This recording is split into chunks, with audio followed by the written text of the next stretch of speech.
Today we're talking about the life and sad ending of Thomas Kinkade.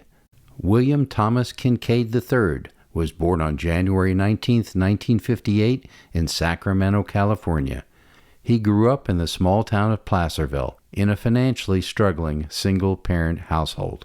His parents had divorced, and there were times the family couldn't afford heat or lights. Those difficult nights deeply influenced him. As a teenager, Tom developed a passion for art. In 1972, at around age 14, he began an apprenticeship with the respected artist Glenn Wessels, who became a key mentor and encouraged his formal education. After graduating from El Dorado High School in 1976, he received a scholarship to the University of California, Berkeley, before transferring to the Art Center College of Design in Pasadena. There, he reconnected with his childhood sweetheart, Nanette Wiley. They married in 1982. In 1980, while still in school, Tom and his friend, James Gurney, took time off to ride freight trains across America, sketching the landscapes they encountered. Their experiences led to the 1982 book, The Artist's Guide to Sketching. Tom also contributed to the animated fantasy film Fire and Ice in 1983, honing his dramatic lighting techniques. But his true calling emerged in warm, idyllic scenes, cozy cottages with glowing windows, misty gardens, and peaceful lighthouses. Deeply influenced by his Christian faith, he viewed his art as a ministry, bringing light and hope into a dark world. In the late 1980s, he partnered with Ken Rosh to form what became the Thomas Kinkade Company. They mass-produced high-quality prints of his originals, often with hand-highlighted finishing touches. He trademarked the phrase, "painter of light." His accessible style resonated widely. At one point, his company claimed 1 in every 20 American homes owned a Kinkade piece. At its peak in the early 2000s, the business generated over $100 million in annual revenue. Tom and Nanette had 4 daughters, Merritt, Chandler, Windsor, and Everett, each named after famous artists. The family lived comfortably in California. Tom gave generously to charities including the Salvation Army, Make-A-Wish, and children's hospitals, raising millions. He described his paintings as the world we wished we lived in. While the fine art establishment always dismissed his work as kitsch, millions of fans embraced it as uplifting and affordable.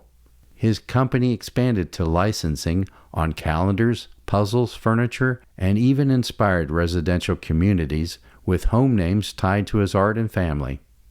Success brought intense pressure. Franchise owners filed lawsuits accusing the company of fraud, aggressive sales tactics, and forcing purchases of unsold inventory. Multiple court judgments followed. In 2010, the Thomas Kinkade Company filed for Chapter 11 bankruptcy. Tom's personal life also fractured. He and Nanette separated after nearly 3 decades of marriage. His long-standing struggles with alcohol intensified amid the business stress and public criticism. There were reported incidents of erratic behavior and a DUI arrest in 2010. He moved in with his girlfriend, Amy Pinto Walsh, in Monte Sereno, California. Friends and family later described how the combination of legal battles, separation, and alcoholism took a heavy toll. By early 2012, Tom had been working toward sobriety. His brother Patrick later said he had been clean for several months, was losing weight, and seemed hopeful, but he relapsed. On April 6, 2012, Good Friday, Thomas Kinkade was found dead in his bed at his Monte Sereno home by his girlfriend. He had green paint smudged on his hands from a recent canvas. The family initially described it as possibly natural causes. However, the Santa Clara Coroner's Office autopsy revealed the truth. The cause of death was acute ethanol and diazepam intoxication, a combination of alcohol and Valium that led to respiratory depression. The manner of death was ruled accidental. Contributing factors included hypertension and heart disease. Thomas Kinkade was only 54 years old. A legal dispute followed between his estranged wife Nanette and his girlfriend over assets and the will. Even in death, the man who painted perfect harmony left behind unresolved conflict.